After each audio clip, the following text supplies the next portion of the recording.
Tonight we're going to have 3 short talks, 3 personal talks, as part of our theme on metaphor, mystery and magic, which I think I've got in the right order for the first time. But I think today the emphasis is very much on the magic. So the 3 people who are giving the short talks are going to be talking about a story from the life of the Buddha, but particularly their own experience of that and why they have found that magical, in what way they have found it magical.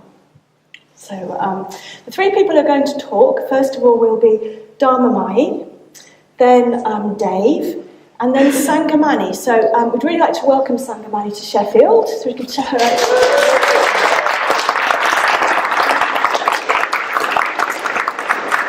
So it's great to have Sanghamani here. Sanghamani works for Karuna, which is a charity that raises a lot of money for work in India.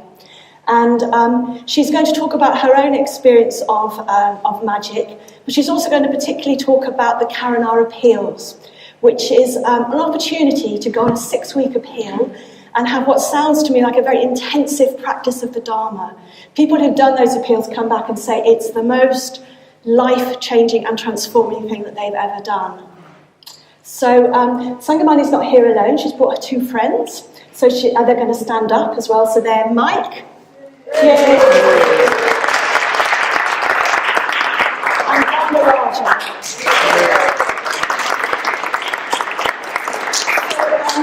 After the talks, there'll be, we're going to groups as normal, but one of the groups will be particularly if you want to hear more about the work of Karuna. That will be down in the green room, and that will be with Sanghamani, Dhanaraja and Mike. But also, if you don't want to go to that group and you want to find out more about what they do, you could find them in the tea break as well. Okay, so let's start the talks with Dharmamayi. I'd like to welcome Dharmamayi.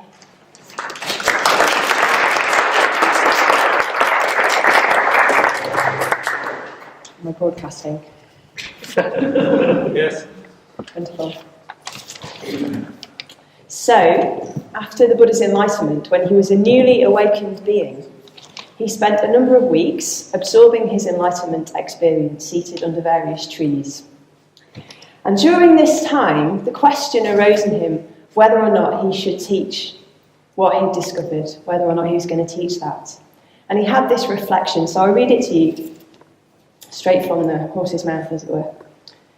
This Dhamma that I have attained is deep, hard to see, hard to realise, peaceful, refined, beyond the scope of conjecture, subtle, to be experienced by the wise, so very mysterious and magical.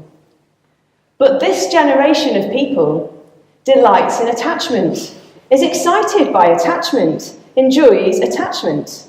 For a generation delighting in attachment, excited by attachment, enjoying attachment, this conditionality and dependent co-arising is difficult to see. So in other words, people, because of their attachment, they can't see how things are. And when he thought in this way, he considered, well, maybe I won't teach. Maybe people won't understand. Maybe it would just be too difficult. And his mind inclined towards not teaching.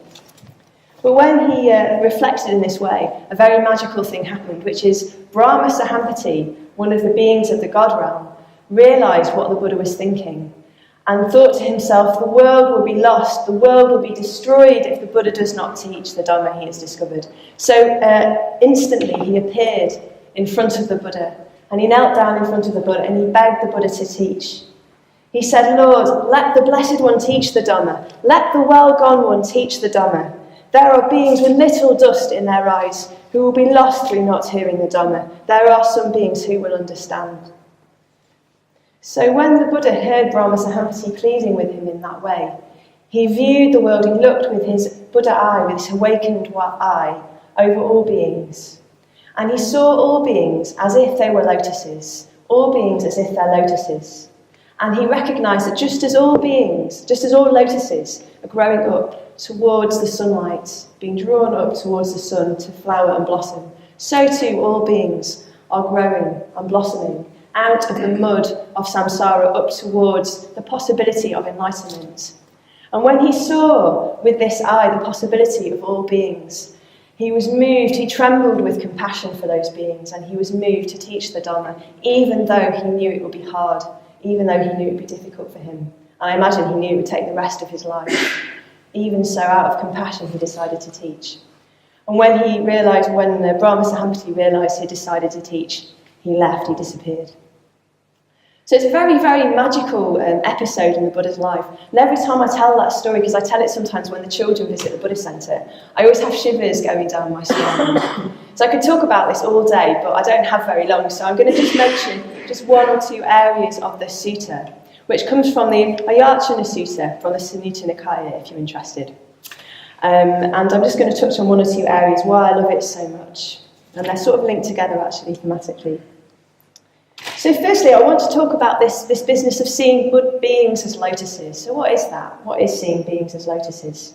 So as I said, the Buddha looked with his Buddha Shaku, the awakened eye, the wise eye.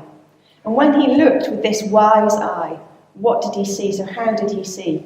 Well, he saw the growth of beings. He saw that the unfixed nature of beings. He saw the infinite potential of beings. So seeing things with a wise eye is seeing in terms of beings' potential. And what happens to us when we see with this awake eye?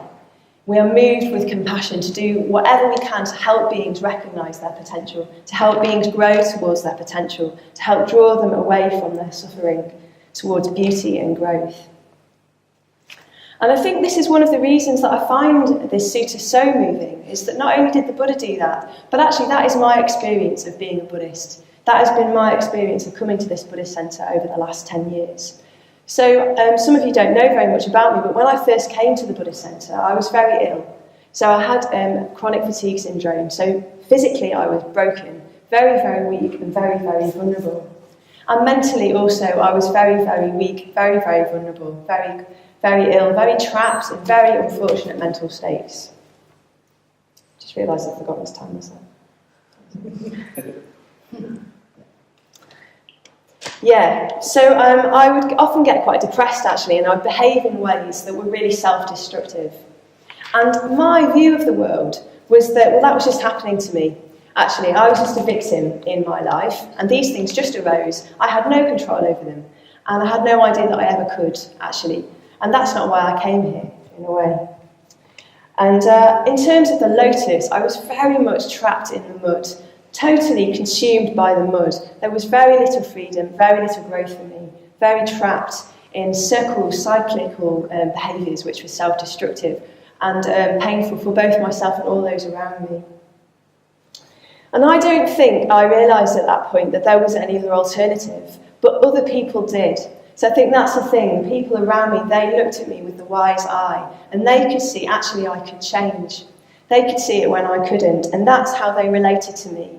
So I experienced, I think from the moment I walked through this door, everyone responding to me and relating to me in terms of who I could be and in terms of my potential. And because they did that, that enabled me to grow, that enabled me to recognise, to realise that potential more and more. So people related to the best in me, they encouraged the best in me.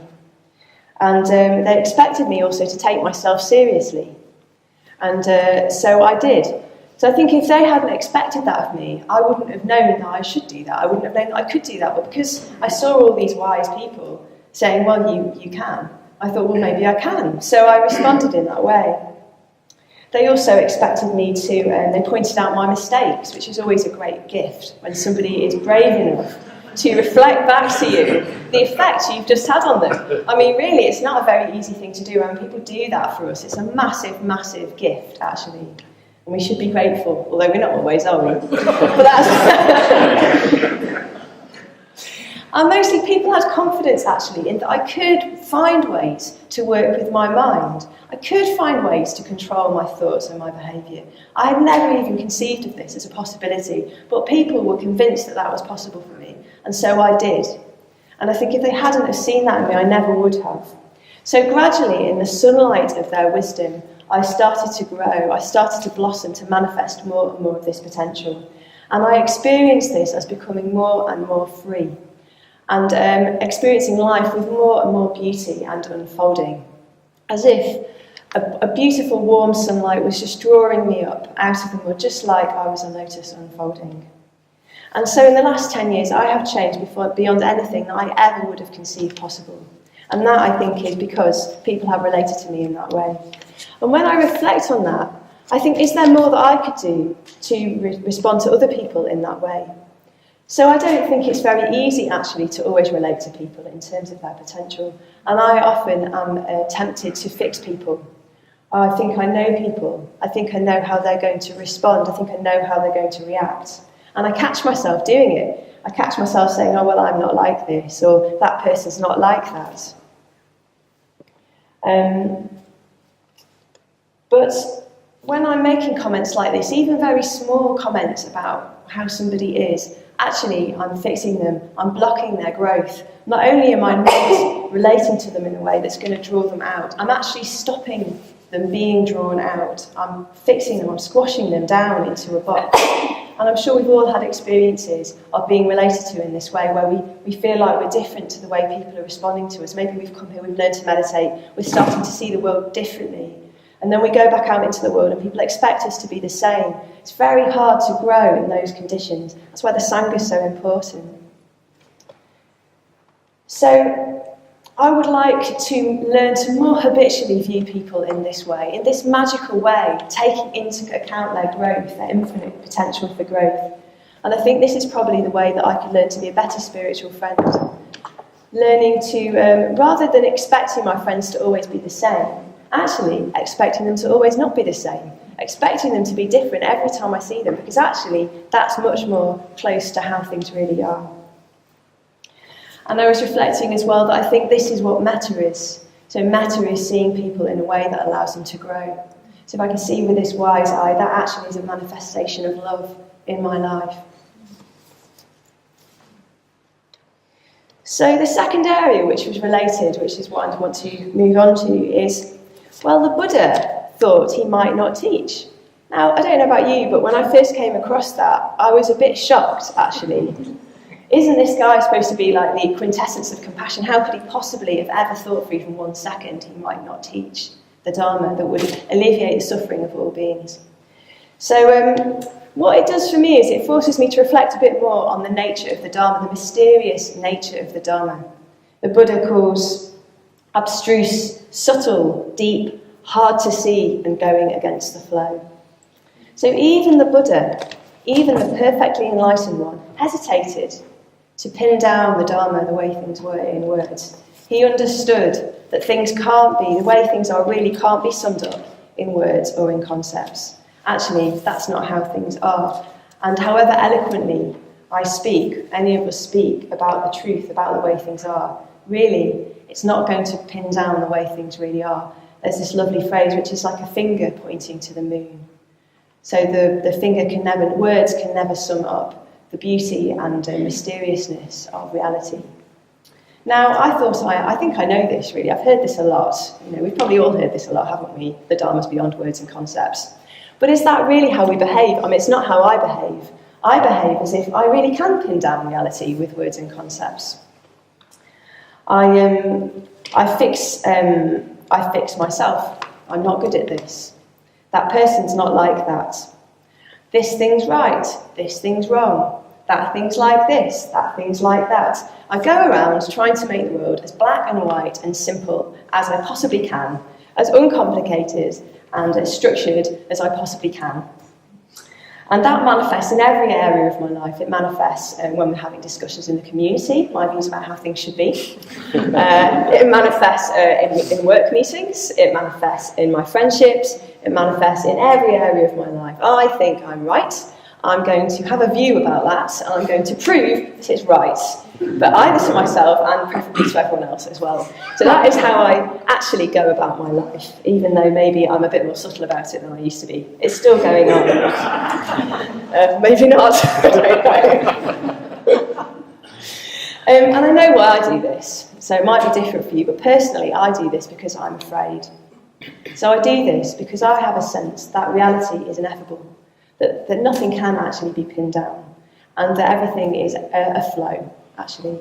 And so I want to try and make things less frightening by controlling them and putting lots of labels on everything and having a view about them. And I think that's going to make me feel safe. And to an extent it does. But actually, really, it doesn't work. It doesn't work. So I want to make myself by closing down the uncertainty of life. And but actually, what I'm doing really is closing down the beauty and the mystery and the love of life, the growth of life, the beauty of life. And when I'm doing this, I have a sense of running. That's how it feels, like I'm running away from something. And actually, I feel more afraid. And I find it to be a very painful state, a deeply painful state. And a state where I've become unreceptive. I can no longer understand, I can no longer see how things are. I can no longer see in terms of growth and potential and beauty. I'm trapped. And the Buddha, this is what the Buddha means, I think, by the state of being cloaked in the mass of darkness. So being really delighted by my attachment to my views, delighted by my attachment to thinking I know it's like this and like that, thinking that's a good thing. And all that does is blind me to seeing how things are. And how painful is that? So I love this sutta because it reminds me of the magic and the mystery of the Dharma. And what I need to do about that, how that needs to manifest in my life, is if I want to grow, I actually need to be open to seeing reality more in those terms. I need to hold my views more lightly. I need to try not to think so much of things in terms of being black and white or like this or like that. And I need to delight less in my attachment to the idea that having views is even a good thing, which is something that I'm still not quite got my head around. I need to remember that even when I think I've said something which is very eloquent and to the point, I've never really got it. It's not actually expressed how things are. It's the best I can do. There's nothing wrong with words, but they are limited, and that's the best I can do. And at best, the words I use are going to be a very, very limited picture of reality, and at worst, they're going to be completely and totally wrong. And it's only if I do this, only if I start treating reality more in this way, that I'm going to give myself the Buddha Chaku. It's only in this way that I'm going to open up to being able to see reality as it is, to see the beauty and mystery of life, to become enlightened. This is the only way I can grow. I had a glimpse of this on a retreat recently, so I gave a talk about some aspect of my experience, and I thought it was quite a good talk, actually. And afterwards, somebody said to me, how did you find that? Were you pleased with that? And I didn't quite know what to say, because there was a bit of me that was pleased with it, but there was something else going on in my body. I wasn't totally 100% behind that. And in the morning, I woke up and I thought, I feel like I've lied. There was that feeling that you get in your body where you feel like you've lied. And I thought, have I lied? And I realised I hadn't consciously lied. I hadn't said anything that I thought was untrue. But I realised that I'd said it thinking it was true. And of course it wasn't true. Because nothing I say is ever true in that way. It's never really ultimately going to capture reality. And so it's always going to need amendment, further amendment. I'm never going to beautifully capture reality in however many words I use. So it was very humiliating, actually, but really, really positive and very kind of beautiful, and perhaps the closest I've ever come to glimpsing reality, maybe. So there's a theme there with those 2 points, I think, which is growth. And I think that's what I love so much about this. And it's very magical that we can grow. I mean, Buddhism is such an optimistic and exciting path, because anyone can attain this enlightenment that the Buddha saw, which is amazing. And really mysterious if we let ourselves reflect on that. So I've talked about how we can allow self and other to grow in this mysterious way by relating to potential in other beings. And we can also allow ourselves and others, and I can do this, by not letting myself try and fix reality and by opening more and more to the beauty and mystery of how things really are. So I'd like to make the aspiration to try and see the world more and more in this way. So more and more with this Buddha Chaku, with this awakened eye. So more and more seeing the beauty and the mystery of everything around me, and seeing all beings, including myself, as beings like lotuses growing up out of the mud towards the sunlight.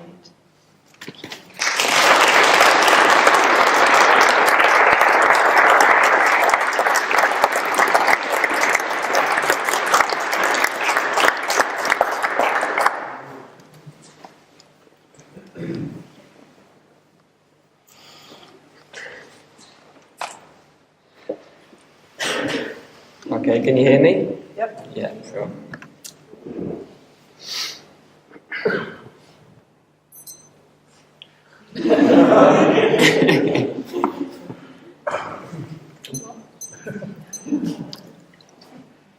In places where frightening serpents abide, lightning clashes and rain gods thunders. In the blinding darkness of the deepest night, there he sits, the monk who has vanquished his dread. So this is really well described what I want to talk about. So I want to talk about a story from the Pali Canon. So the Sutta of Fear and Dread, or the Sutta of Fear and Terror. So amazing title, the Sutta of Fear and Terror. So this is from the Pali Canon. So when the Buddha gave this talk, it was passed down a few hundred years orally, and then written down about 300 years later.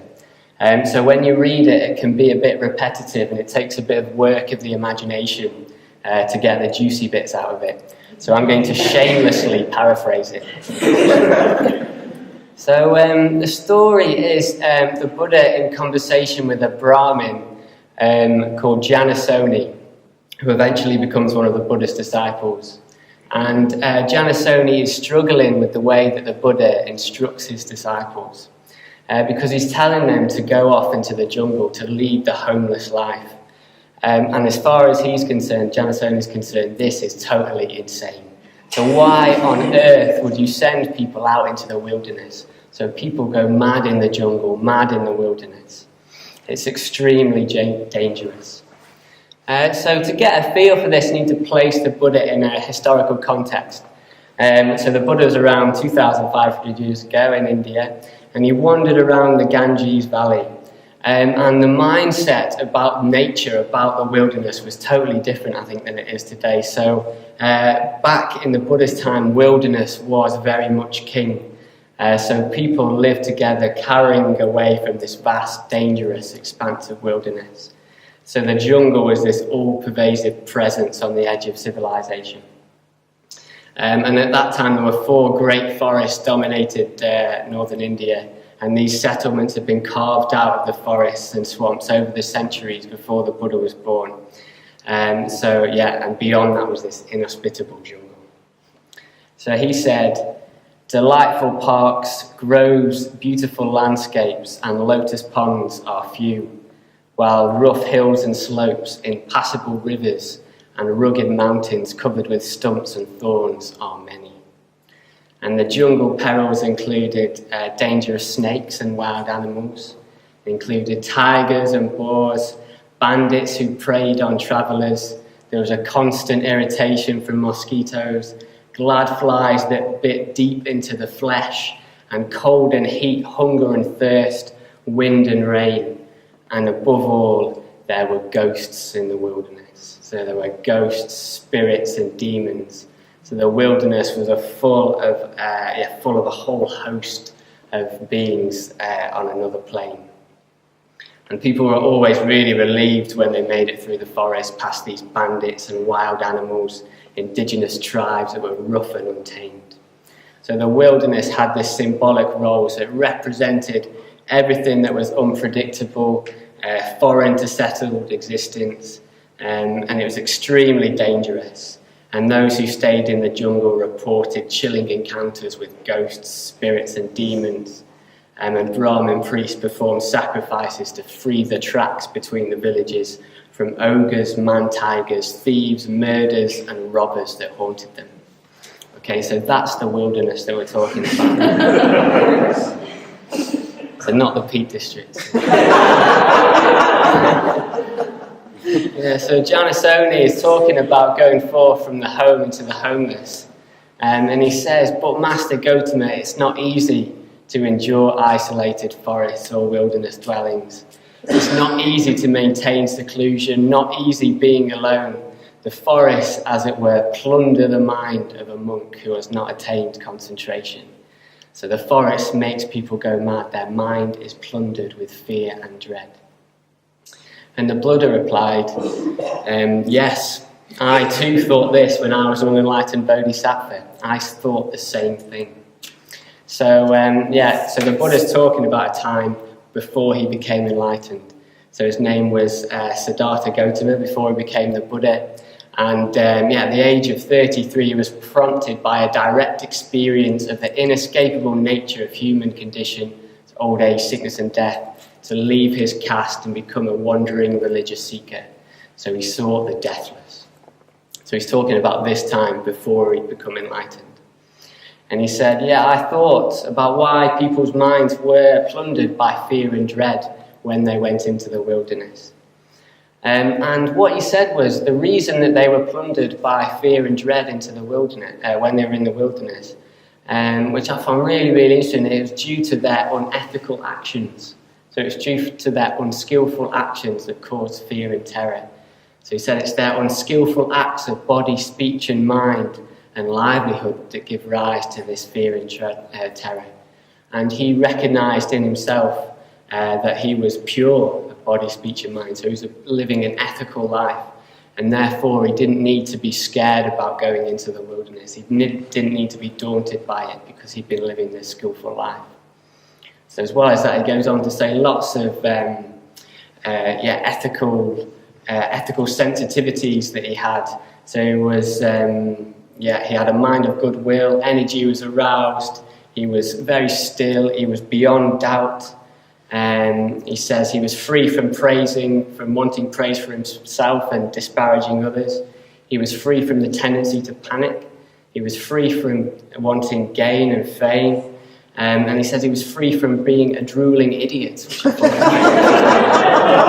So he had discernment, he had the ability to judge well, so he was free from being a drooling idiot. So he says that I've been living this ethical life, this skillful life, I don't feel daunted about staying in the wilderness. But he went one further than that, so he decided then that he was going to test himself. So he was going to go in search of fear and dread. So before he became enlightened, he tested himself. Quite interesting, he says, the thought occurred to me, what if on recognised designated nights, such as the 8th, 14th and 15th of the lunar fortnight, I were to stay in the sort of places that are awe-inspiring, that make your hair stand on end, such as parks, shrines, tree shrines, forest shrines. Perhaps then I would see that fear and terror. So that's what he did. So he decided that he was going to stay in the scariest places on the scariest nights of the year. So equivalent of our Halloween. So he went out on Halloween to a graveyard under the full moon, something like that. So that's what he did. Very interesting, very inspiring. I'll come back to this. But so he decided he was going to test himself. And he said, and a wild animal would come, and a peacock would make a twig fall, and the wind would rustle the fallen leaves, and he would think, is this it? Is this fear and dread coming now? So really interesting. And then he decided that whatever state he was in, when that fear and terror came to him, he was going to face it, he was going to subdue it. So he talks about, so it looks like in the forest he did 4 things. He sat down, stood up, lay down, and walked from side to side. So he's doing these 4 things, and if fear and dread came to him while he was doing one of these 4 things, for example, while he was sitting down, he would continue to sit down. He wouldn't stand up and walk around. He wouldn't lie down. He wouldn't, the other one I've forgotten. So he's decided that so he's going to face it. He's not going to change what he's doing. Okay, so that's the story, or a paraphrased version of the story of fear and dread. There's 3 points of this story that really, really struck me. One is Siddhartha, so the Buddha to be, just the image of him sitting in a forest on the most, auspicious nights when the moon is full and the ghosts and the ghouls are walking the earth, just sitting there, testing himself. I think that's a really, really strong image for me. Siddhartha is heroic, as a heroic person, and living the spiritual life as heroic. So this symbol that it is heroic to live a spiritual life, actually, to try and practice Buddhism is a heroic thing to do. So here tonight we are all being heroic. So sometimes it doesn't feel like that, but I think deep down it is the case that we're trying to do something heroic. We're trying to be open to change ourselves, to being more selfless. Bravery is needed in that. And I can relate this to my own experience. So I think I had the common misconception that the spiritual life was basking in glorious meadows with butterflies and rainbows, and everything was just really, really great. That doesn't acknowledge that is part of the spiritual life, but it doesn't acknowledge the fact that in order to experience those things, real bravery is needed. So you also need real bravery, you need a heroic effort. And there's a little short thing I want to read from the Ratnaguna Sanghamani.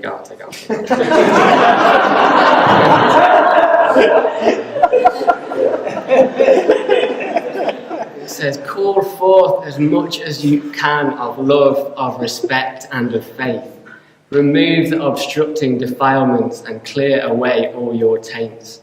Listen to the perfect wisdom of the gentle Buddhas, taught for the weal of the world, for heroic spirits intended." I think that really encapsulates this well. So I find it very, very inspiring, that and this image of Siddhartha in the dead of night, in the wilderness, just testing himself. So that's the first thing. The second thing that really struck me is Siddhartha wasn't afraid of the wilderness because he'd been living an ethical life. So he clocked that an ethical life brings with it a sense of fearlessness, which I think is really, I found that very, very powerful. So living an ethical life brings freedom from fear. And I think it took me a little while to realise for myself the difference between, I think there's two types of freedom, or I'm going to say there's two types of freedom: freedom to and freedom from. So freedom to do things, so that's how we usually think of freedom. So like freedom to go on holiday, freedom to have things, freedom to buy things. But what actually I was after was freedom from. So I was after freedom from fear, freedom from hate. Freedom from unskillful states. And this is much, much, much more valuable, I think, this freedom from fear, freedom from unskillful states. And living an ethical life can bring freedom from fear, a certain sense of freedom from fear. Which is unlike many of the films that show people who seemingly don't feel fear, who are very brave, living unethical lives. So it just came to mind James Bond. So James Bond seems to not feel fear, but he goes around killing people and womenizing and all sorts of things. And I think that's a total delusion, actually. I think, in this reality, it's skill. To act in an ethical way brings fear, and acting unethically, brings fear. Acting in a skillful way doesn't bring fear. And this struck me as I was watching this documentary about basically a gangster who ran this criminal organisation in South America, and they were videoing his mansion, and in his bedroom was just loads and loads of CCTV cameras, all watching different doors and different ways into his mansion. And I just thought, this guy lives in fear. This unethical life that he's lived has caused him fear. And I'm trying to think of my equivalent. So before I came to the Dharma, I thought very little about ethics and the fear of someone reading my texts or sending a wrong text to the wrong person, or the fear of someone reading my emails, or the fear of being found out of certain things that I'd done that I don't want anyone else to find out about. I carried it with me. The fear of being overheard talking unskillfully about someone and like seeing them behind me, and so that kind of fear. I think it made a big part of my experience. And from my own personal experience, what I've noticed is, I'm going to be a bit specific, and I think this is right. If I really try and act ethically for a month, so for 4 weeks, I find after those 4 weeks, I'm just really, really happy, actually, really happy, a real kind of lightness and joyness. And it's because I've got that freedom from fear. I've been living that ethical life. And it's because freedom from fear isn't it's not a not experience. You experience joy and happiness from it. So that's something I've really noticed. And finally, I want to talk, the third thing that really struck me about this talk was the image of Siddhartha in the forest testing himself. So he knew that he'd been living this ethical life and the normal forest just wasn't cutting it. So he decided to go out into the scariest places on the scariest nights. And of course this requires intelligence, a level of self-knowledge, a strong ethical practice, but he started to test himself. So I was going to do some research about this actually by sitting out in the graveyard at night, but the weather totally put me off. So. But I think that would have been the wrong thing to do actually, because the real heart of this is, for me, is working with our day-to-day fears, confronting our day-to-day fears. And for me, public speaking has definitely been a real day-to-day fear for many, many years. And I tackled that by getting a job where I had to stand in front of children and talk to them. So I made it. Basically, I faced it. I made it impossible for myself not to face it. And although I still feel afraid, it's almost in a different way. I can handle it much more differently. So freedom from fear, in my experience, isn't always what it seems. So I thought that when I could public speak, I wouldn't feel anxious. But it's like I still do feel anxious, but just not in the same way that I used to, not in the incapacitating way. And I've tried to make a habit of saying yes quickly to things that I am afraid of. So giving a talk, yes. Doing a drama for a primary school about impermanence, yes, okay, brilliant. Doing some mindfulness, yes, why not, yeah. So just saying yes to things that I want to do that I'm afraid of. Yes to carrying on. Maybe.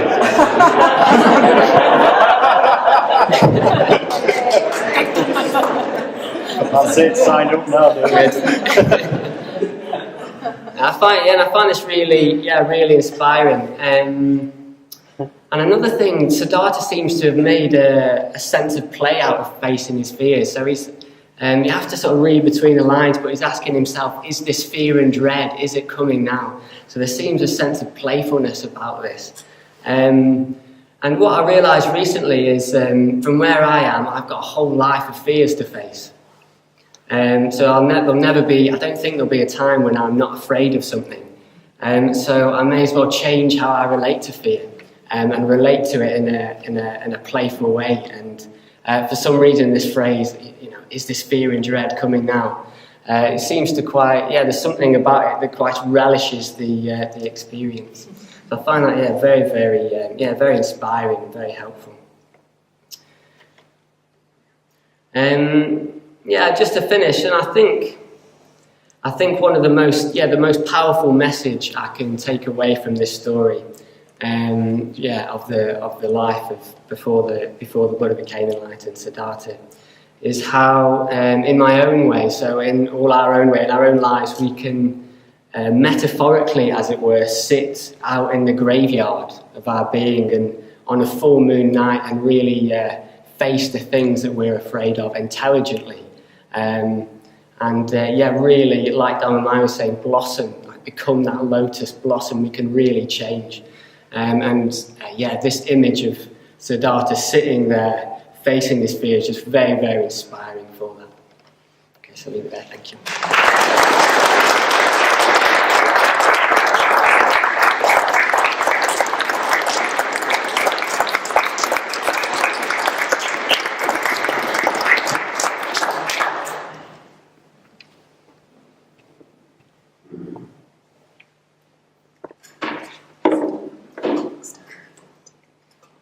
Oh, good. Thank you.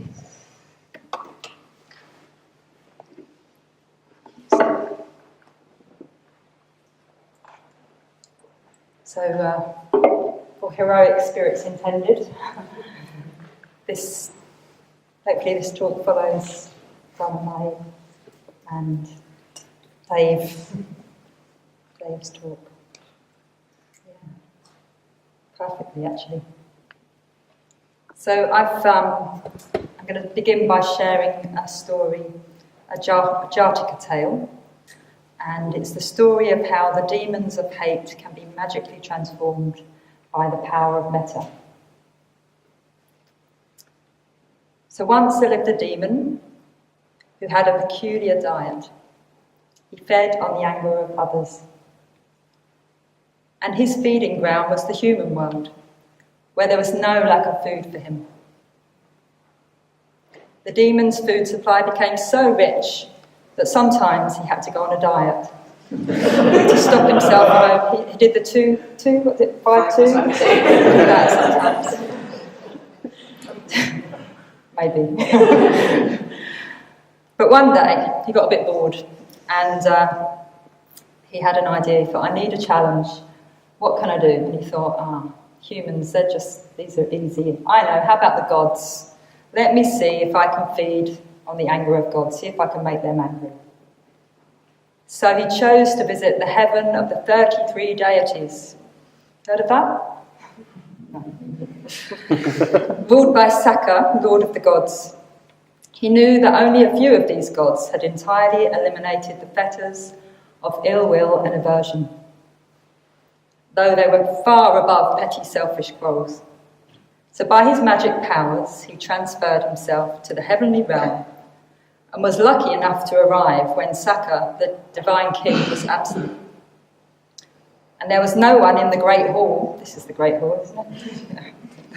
And without much ado, the demon seated himself on Sangha's empty throne and waited quietly. When some of the gods came into the hall, they could hardly believe their eyes, their divine eyes, when they saw the ugly demon sitting on the throne, grinning smugly at them. Having recovered from their shock, they started to get angry and shout, "Oh, you ugly demon! How dare you sit on the throne of our Lord? What utter cheekiness! What a crime! You should be thrown headlong into the cauldron." And as the gods grew more and more angry, the demon happily grew in strength and power. The anger he absorbed into his system started to ooze from his body as a smoky, red, glowing mist. And this evil aura kept the gods at a distance, and their radiance was dimmed. And then suddenly, a bright glow appeared at the other end of the hall, and it grew into a dazzling light from which Sangha, the king of the gods, emerged.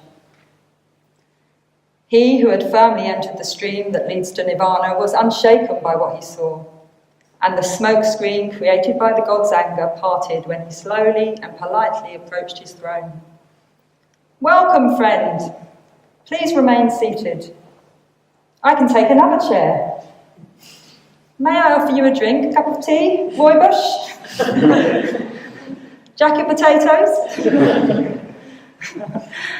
And as Sangha spoke these friendly words, the demon rapidly shrank and finally disappeared, trailing behind a whiff of melodious smoke, which likewise soon disappeared. Yeah, so that's the story. It's a little bit changed, but you get the idea. So this is a story telling us about how these demons of hate can be magically transformed by the power of metta, or friendliness, or love even. And you may have heard the Buddha famously says, "Hatred never ceases by hatred. Hatred ceases only by love. This is the eternal law." So as Satyajyoti said, I work as a Karana fundraiser. I help run women's Karana appeals. And Karana means compassion, and it's what's possible when metta meets suffering. And I'd like to share with you my experience of Karana appeals this evening. And I'd also invite you to join one. That's the main reason I'm here. I'm on a tour with my two friends here. We're trying to spread the word about what Karana do and encourage you to come and do one. So when I looked on the website, I noticed that you had an evening on metaphor, myth and magic. No? Mystery? There you go. And I just thought, well, that's perfect. That's well, the magic of Karana appeals is what I feel really inspired by and has been my experience time and time again.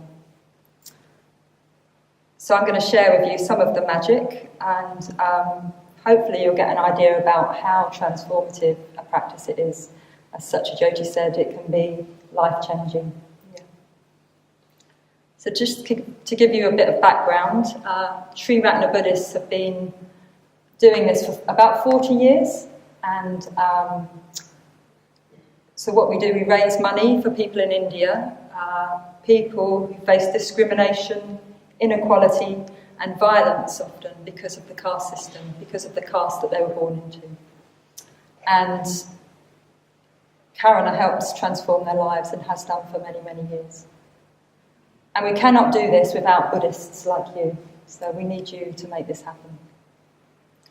And we're a team-based right livelihood charity, and we raise about 2 million every year to fund projects in India and Nepal. We do that mostly by holding 6-week appeals throughout the UK in cities, and they're residential appeals. We also hold telephone appeals if you felt unable to do that. And what we ask is that Buddhists like yourself, you volunteer your time and your energy, you come and live together in community. So for those that are interested in that idea, living together in community, this is a chance to experience that. And you're trained to go and knock on strangers' doors and ask them to help other strangers. Yeah. And especially help them by giving their money to support Karana's work. So you might just imagine yourself on a street, about to walk up a garden path and knock on a stranger's door. So you probably are having some sort of response. Yeah. Just stay with that. It might be a response towards charity fundraisers, or asking for money, or knocking on doors, or being out alone at night. It may be a response to being rejected, not doing very well as a team. So Karana has helped tens of thousands of people. Hundreds of young girls have received quality education, which can give them an alternative to child marriage or child labour. And that's because that's the only option available to them when you're born into such poverty. So it really does transform lives, and of course that changes whole families. So taking part in an appeal is, well, maybe you've got a response to that when I mentioned the girls in India, and you can imagine what a life could be like if you were born a girl in India, or a boy even. So those two different responses, you could say that doing an appeal is, or taking part in an appeal is a way of living out the tension of these differences. And in Sangharachita's language, you could say it's the battleground of the spiritual life is just being with those two different experiences, one which you probably want to do something about, and one you probably want to get away from. Yeah. So what we're going to do on a Karana appeal is just dwell in the gap of that and choose to respond to our experience creatively. So I sometimes describe Karana fundraising training as a training in fearlessness, empathy and interconnectedness. So in terms of fearlessness, fear and dread, I don't mean not experiencing fear. So I don't know any fundraiser, even I've done about 9 appeals, that doesn't experience fear when you're. And what we're trying to encourage you to do is just know what is there, be with that fear with awareness, and take a risk to do something different rather than react to that fear. And that risk might be just allowing it to be there or just knowing that it's there. Empathy, because throughout the appeal, the conditions that we create will help you become much more in contact with yourself. And by doing that, you're able to become much more in contact with others. And there's something that happens with that connection. We encourage you, or we train you with the training that you receive, to take an interest in others, to be curious, to develop your capacity to imagine somebody else's life, whether that's the person whose door you knock on or the people living in India who you are helping. And we also encourage you to take risks in communication, which is often the most transformative aspect of an appeal. So you won't be given a script, which when we tell people that on the first training session, they just go, what am I going to say? And what we're encouraging you to do is to make that connection. So you won't be trained to knock on a door and be a happy, smiley, positive fundraiser, and sort of monologue that onto the person's life who you've just knocked on. Because often what will happen is, well, you'll probably get the door closed in your face. People might sort of react to that. So we're trying to help you knock with authenticity and conviction. And then the interconnectedness is the natural outcome of 6 weeks of practicing meditation, deeper communication, Dharma study, ritual, rejoicings. All of this helps us develop a consciousness or a heart-mind that moves from one that's more self-interested to one that's become more open, aware, receptive, and ideally naturally connects with others. So we've just had an order member, a woman who's been ordained nearly 30 years on one of our appeals this year. And so we do a feedback form at the end to see how we can keep changing appeals. And on her form, I was struck by something she wrote, and she said that the Karuna appeal was the strongest experience of interconnectedness that she's had all of her years of practicing the Dharma, and that it's changed her life. So we're asking you to become a bridge between those in India and those living in desperate conditions to those whose doors we knock on in the UK. So sometimes we describe it as bodhisattva training in the city. So you also get to join a community of other heroic Dharma practitioners. It takes a lot to choose to do an appeal, and it is like taking a risk. And I don't know anyone that goes, yeah, I'd love to do an appeal. So it's like, it really is choosing to do something to benefit others. If you've done an appeal and you're here, could you just stand up so we can just witness that risk-taking that you... Wow. Yeah.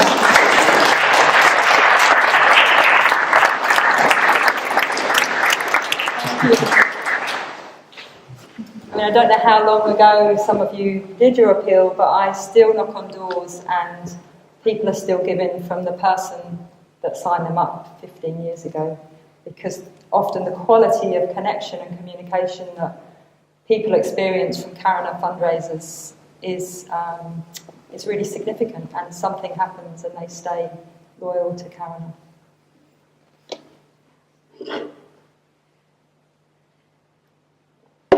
So Sanghamani says that he thinks that Karuna appeals are so transformative because you're doing something so intense night after night, and you're doing it for others, and that's the important thing, is that you are doing it for others. So I'd like to just finish with a story, my own personal story of magic. And it's a story of a door I've knocked in Manchester. So what we encourage you to do before you knock is to contact yourself, check out who it is that's knocking, because on each door you'll probably feel different. and to also take in the house so that you're ready to connect with the person and you have a sense of, you're curious as to who may live there. So I clearly wasn't following my training and I just walked up to this front door and just knocked, and I finished knocking and then I saw the sign in the window and it said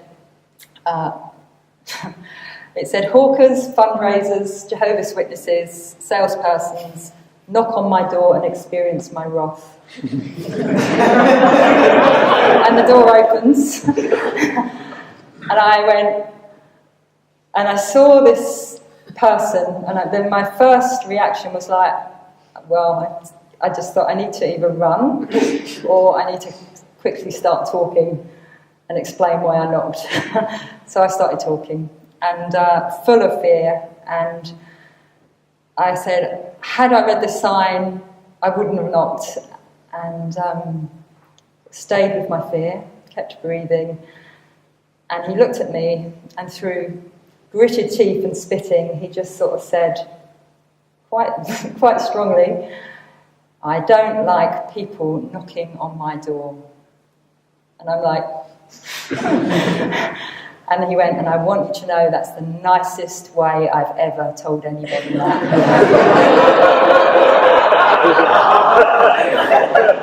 So I wasn't experiencing nice, but I just had this moment of staying and just tuning back into my experience.